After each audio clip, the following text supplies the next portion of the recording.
Shalom, selamat pagi anak Miss sekalian. Berjumpa kembali bersama saya Miss Jeti Sinambela. Nah, hari ini kita masih akan melanjutkan pembelajaran kita tentang teorema Pitagoras ya.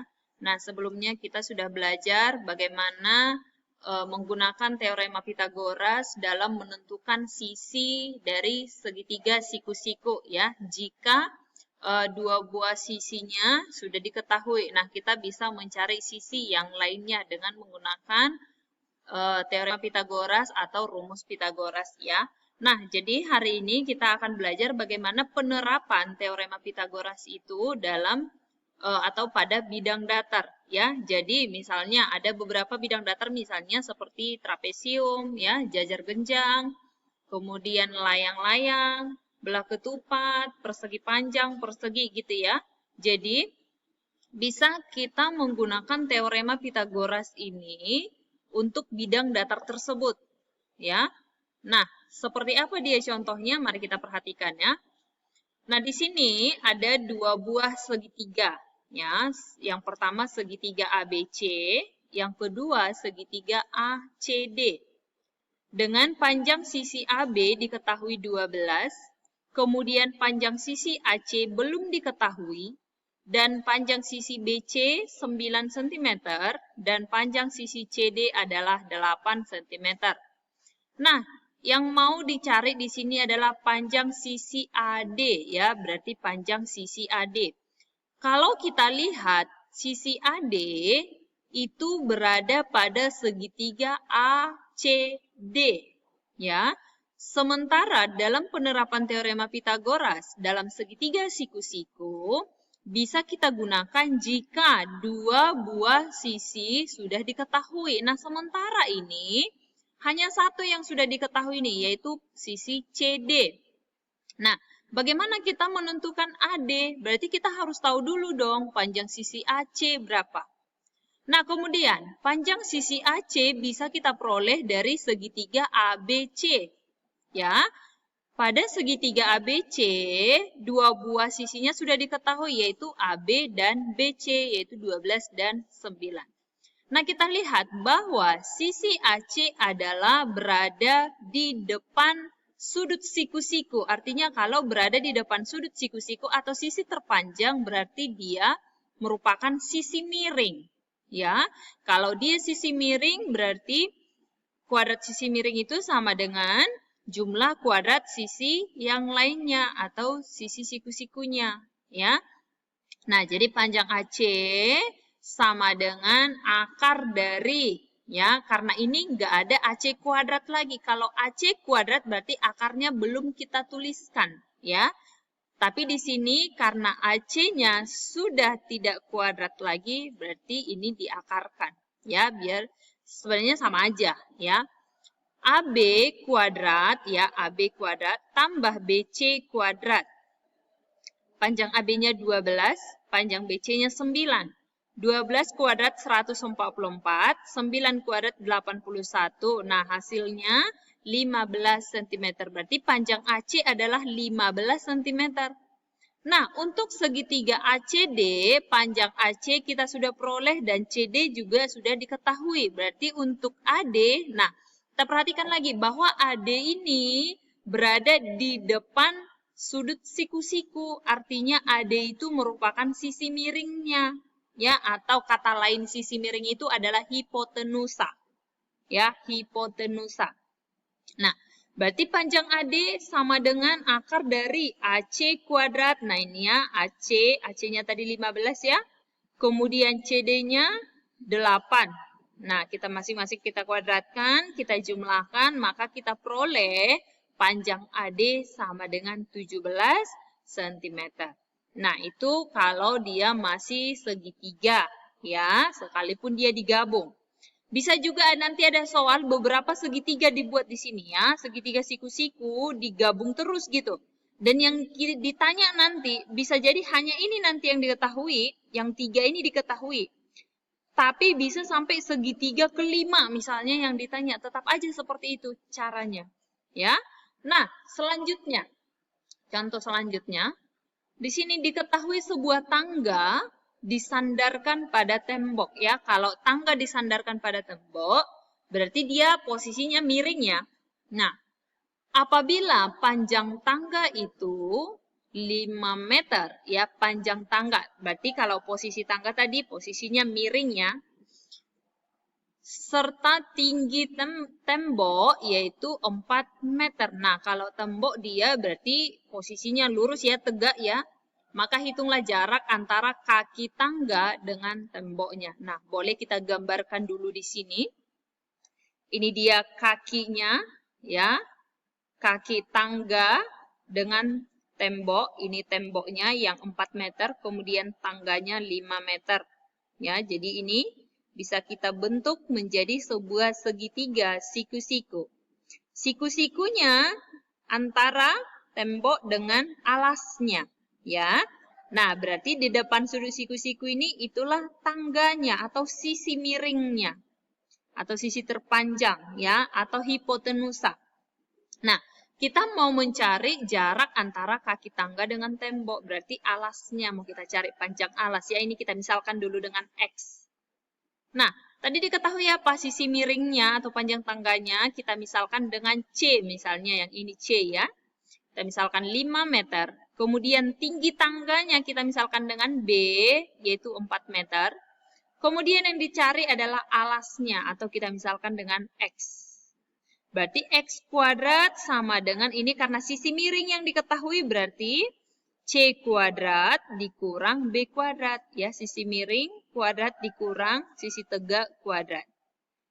Maka C kuadrat, nah ini harusnya X ya. X kuadrat sama dengan 5 kuadrat dikurang 4 kuadrat. X kuadrat sama dengan 25 dikurang 16. X kuadrat sama dengan 9. X sama dengan akar dari 9 ya. Untuk menghilangkan kuadratnya ini. Berarti C sama dengan 3, yaitu akar 9 kan sama dengan 3 ya. Sehingga jarak antara kaki tangga dengan tembok yaitu 3 meter. Berarti alasnya 3 meter ya. Nah, ini nanti sewaktu menulis kamu ganti, kamu perbaiki C-nya ini jadi X ya. Nah, contoh berikutnya. Suatu kapal berlayar dari pelabuhan A ke pelabuhan B sejauh 15 km menuju arah utara. Ingat ya, menuju arah utara. Ya, berarti ke atas. Sudah tiba pada pelabuhan B, kapal tersebut berlayar kembali sejauh 36 km menuju arah timur. Kalau dia timur berarti ke kanan, ya. Nah, tentukan jarak antara pelabuhan A dengan titik akhir. Ya, berarti mulai dari titik berangkatnya sampai ke titik akhir, ya. Nah, boleh kita gambarkan dulu nih. Tadi dari pelabuhan A ke B. Berarti dari A ke B. Karena ke arah utara tadi ya. 15 km. Kemudian setelah tiba di B, kapal berlayar sejauh 36 km ke timur. Berarti ke arah sini ya. Ke timur, ke kanan. Nah, tentukan jarak pelabuhan A. Berarti dari titik asal ke titik akhir. Titik akhirnya di sini. Ya, berarti sisi miring ya yang ditanya ya. Karena sisi tegaknya sudah diketahui. Oke, nah kita lihat sisi siku-sikunya di B. Berarti depan sudut siku-siku adalah sisi miringnya atau hipotenusa. Ya. Nah, kita perhatikan. Nah, kita misalkan dulu titik akhirnya ini adalah titik C ya. Ini titik C sehingga segitiganya A, B, C ya. Nah, diketahui tadi BC ya, BC 36 dan AB 15. Maka yang ditanya adalah sisi miringnya atau panjang sisi AC. Sehingga jaraknya adalah, atau kita menggunakan rumus Pitagoras atau teorema Pitagoras, AC kuadrat sama dengan AB kuadrat ditambah BC kuadrat ya. AB-nya tadi 15 kuadrat tambah 36 kuadrat. Maka AC kuadrat sama dengan, nah kita peroleh akar dari 1521 adalah 39. Ya, sehingga jarak pelabuhan A ke titik akhir yaitu sejauh 39 km. Berarti sisi miringnya ini panjangnya 39 km. Ya. Nah, contoh berikutnya. Di sini ada sebuah layang-layang ABCD, ya. Kemudian diketahui panjang AC, berarti diagonal yang ini ya, AC 24 cm. Nah, ingat, kalau dia diagonal AC ini, berarti ini membagi dua ya, membagi dua bidangnya. Panjang AB berarti sisi miring yang di atas ini, 13. Artinya bahwa AB itu kan sama dengan BC ya, sama-sama 13. Kemudian panjang AD sama dengan 20. Nah sama Kak, AD 20, CD juga 20 ya. Nah, kemudian hitunglah luas layang-layang di atas. Nah, untuk mengetahui luas layang-layang berarti rumusnya apa? Setengah kali diagonal 1 kali diagonal 2 ya kan? Setengah diagonal 1-nya yaitu AC, kemudian diagonal 2-nya BD ya. Nah, kita harus tahu dulu nih panjangnya berapa, panjang si BD. Panjang BD tadi belum diketahui diagonalnya, sedangkan AC-nya sudah diketahui. Nah, bagaimana cara mencari panjang BD? Nah, kita perhatikan penyelesaiannya ya. Kita misalkan dulu titik perpotongan diagonal AC dan BD di titik N. Nah, kita misalkan titiknya ini yang di tengah-tengah ini adalah titik N. Ya. Maka AN sama dengan setengah kali AC. Nah, AC-nya tadi kan 24, berarti AN berarti setengah dari AC ya. Nah, ini setengah dari 24 yaitu 12, berarti panjang AN adalah 12. Nah, kemudian kita menggunakan teorema Pitagoras untuk mencari BN dan DN. Kenapa harus kita cari BN dan DN? Karena kita mau cari diagonal BD. Ya, setelah dapat nanti BN dan DN, kita jumlahkan gitu ya. Nah, BN, yang ini ya BN, tadi kan AN kita sudah peroleh. Kemudian panjang AB juga sudah diketahui, yaitu 13 tadi ya. Berarti kita gunakan segitiga ABN ya. Ini kamu tuliskan nanti, boleh kamu tuliskan ya di sini N supaya kamu lebih paham. ABN, siku-sikunya di N ya. Berarti sisi miringnya si AB.